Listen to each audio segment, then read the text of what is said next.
If there was a question about whether we're headed for a second housing shock, that was settled last week with news that home prices have fallen a sixth consecutive month. Values are down nearly to the levels of the Great Recession. One thing weighing on the economy is the huge number of foreclosed houses. Many are stuck on the market for a reason that you wouldn't expect. Banks can't find the ownership documents. It's bizarre, but it turns out that Wall Street cut corners when it created those mortgage-backed investments that triggered the financial collapse. Now that banks want to evict people, they're unwinding these exotic investments to find that often the legal documents behind the mortgages aren't there. Caught in a jam of their own making, some companies appear to be resorting to forgery and phony paperwork to throw people down on their luck out of their homes. In the 1930s, we had bread lines. Venture out before dawn in America today, and you'll find mortgage lines. The story will continue in a moment. These folks on the street aren't homeless. They slept on the sidewalk because they want to keep their homes. Facing foreclosure, they camped out in January to get in line to beg their bank for lower payments on their mortgage. So many in the country are desperate now that they have to meet in convention centers coast to coast. We understand people have been here for a day or two. For 2 days. 2.5. This was Los Angeles, where 37,000 homeowners gathered. And this was Miami in February, where the worry was visible and shared by 12,000 more. The line went down the block and doubled back twice. Dale DeFreitas lost her job. Now she fears her home is next. It's very emotional because I just think about it. I don't want to lose my home. I really don't. It's your American dream. It was, and it still is. Welcome to Not to Save the Dream. Welcome, everybody. These convention center events are put on by the nonprofit Neighborhood Assistance Corporation of America, which helps people figure out what they can afford and then walks them across the hall to bank representatives to ask for lower payments. More than half will get their mortgages adjusted, but the rest discover that they just can't keep their home. And for many, that's when the real surprise comes in. Turns out these banks, which demand borrowers have all of their paperwork just right, these same banks have fouled up their own paperwork to a historic degree. In my mind, this is an absolute intentional fraud. Lynn Simoniak is fighting foreclosure, and while trying to save her house, she discovered something we did not know. Back when Wall Street was using algorithms and computers to engineer those disastrous mortgage-backed securities, it appears they didn't want old-fashioned paperwork slowing down the profits. This was back when it was a white-hot, fevered pitch to move as many of these as possible. When you could make a whole lot of money through securitization, and every other aspect of it could be done electronically, keystrokes. This was the only piece where somebody was supposed to actually go get documents, transfer the documents from one entity to the other. And it looks very much like they just eliminated that step altogether. Simoniak's mortgage had been bundled with thousands of others into one of those Wall Street securities traded from investor to investor. When the bank took Simoniak to court, it first said that it had lost her documents, including the critical assignment of mortgage, which transfers ownership. But then there was a courthouse surprise. They found all of your paperwork more than a year after they initially said that they had lost it. Yes. Did that seem suspicious to you? Yes, absolutely. And what do you imagine? It fell behind the file cabinet? Where was all of this? We had it, we own it, we lost it, and then more recently, everyone is coming in saying, hey, we found it. Isn't that wonderful? But what the bank may not have known is Lynn Simoniak is a lawyer and fraud investigator with a specialty in forged documents. She has trained FBI agents. Did you ask for copies of those documents? Yes. And what did you find? When I looked at the assignment of mortgage, and this is the assignment, a copy from my case, I looked at even the date they put in, which was 10/17/2008, was several months after they sued me for foreclosure. So what they were saying to the court was, We sued her in July of 2008, and we acquired this mortgage in October of 2008. It made absolutely no sense. Curious, she used her legal training to go online and researched 10,000 mortgages. Then I began to find the strange signatures. One of the strangest signatures belonged to the bank vice president who'd signed Simoniak's newly discovered mortgage documents. The name is Linda Green. But on thousands of other mortgages, the style of Green's signature changed a lot. And even more remarkable, Simoniak found that Linda Green was vice president of 20 banks, She's vice all at the president same of time. all within the same week. I mean, this is a very, very active person. And you could Where find did all the same those thing. documents come from? We went searching for the Linda Green, and we found her in rural Georgia. She told us she's never been a bank vice president. In 2003, she was a shipping clerk for auto parts when her grandson told her about a job at a company called Docs, D-O-C-X. Docs, once housed here in Alpharetta, Georgia, was a sweatshop for forged mortgage documents. They were sitting in a room signing their name as fast as they possibly could to any kind of nonsense document that was put in front of them. Docs and companies like it were recreating missing mortgage assignments for the banks and providing the legally required signatures of bank vice presidents and notaries. Linda Green says she was named a bank vice president by Docs because her name was short and easy to spell.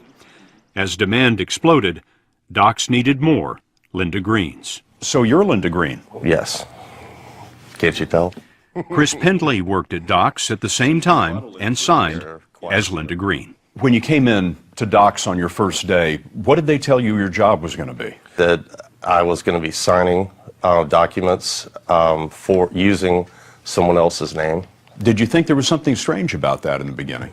Yeah, it seemed a little strange, but they told us and they repeatedly told us that everything was above board and it was legal. And your previous experience in banking, None. in legal documents? None.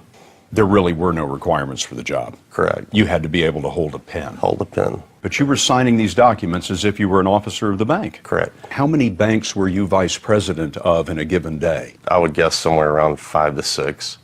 What were you getting paid for this? I'm embarrassed to say. $10 an hour.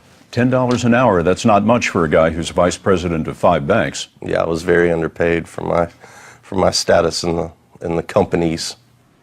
Pendley showed us how he signed mortgage documents as Linda Green. He told us that Docs employees had to sign at least $350 an hour. Pendley estimates that he alone did 4,000 a day. This is also Linda Green. Shawana Kreit worked at Docs and says that she both signed and notarized the mortgage documents. What was the role of the notary?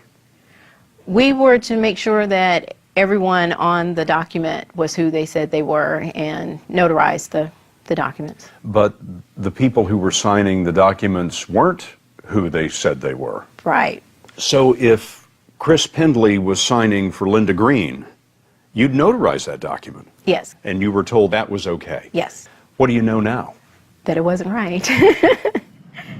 The real Linda Green didn't want to be interviewed, but she said that some of the bank vice presidents at Docs were high school kids. Their signatures were entered into evidence in untold thousands of foreclosure suits that sent families packing. So it was a common practice in the last few years to flood the courts with these documents. And look at some of the junk the courts were flooded with. Sometimes the document mill didn't even bother to fill in the name of the supposed owners. To them, it seemed like a joke. Instead of the name of the bank here that was acquiring the loan, this one says bogus assignee for intervening assignments. That's who acquired this loan. This was an actual document that was in litigation. Yes. And what corporation assigned this loan? A corporation identified as a bad beanie.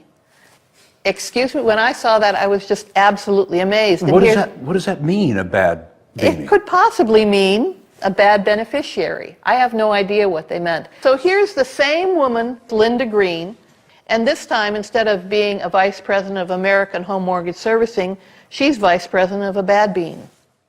Simoniak says that the banks whose paperwork was handled by the Docks forgery mill included Wells Fargo, HSBC, Deutsche Bank, Citibank, U.S. Bank, and Bank of America.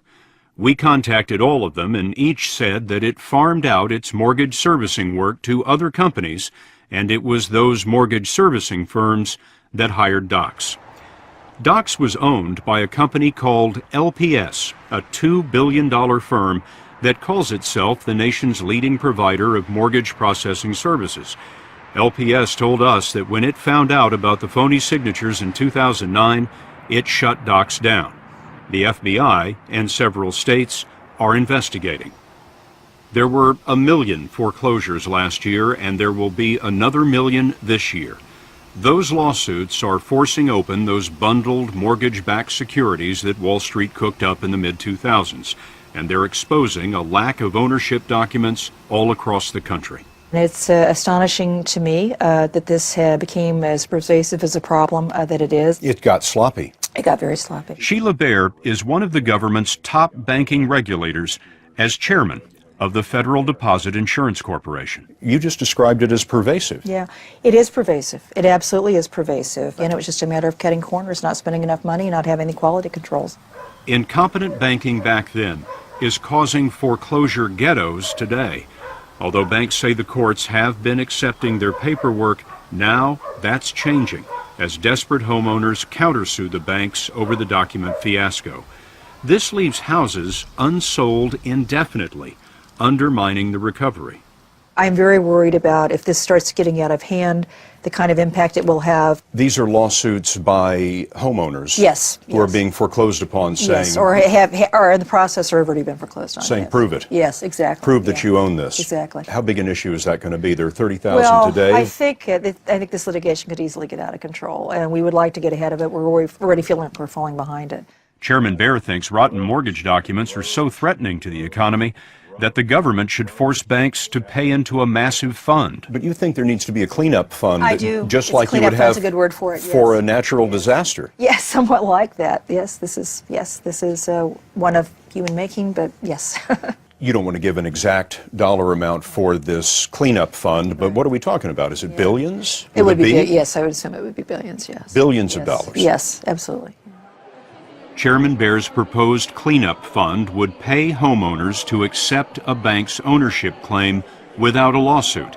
She says that this could be cheaper for the banks than trying to recreate the missing documents legitimately and not through the document mills. I think eventually the bank could prove who owned it, but it would take a lot of time and expense. You know, none of the major banks were willing to sit down with us and talk to us about this, not even the American Bankers Association. I'm sorry to hear that.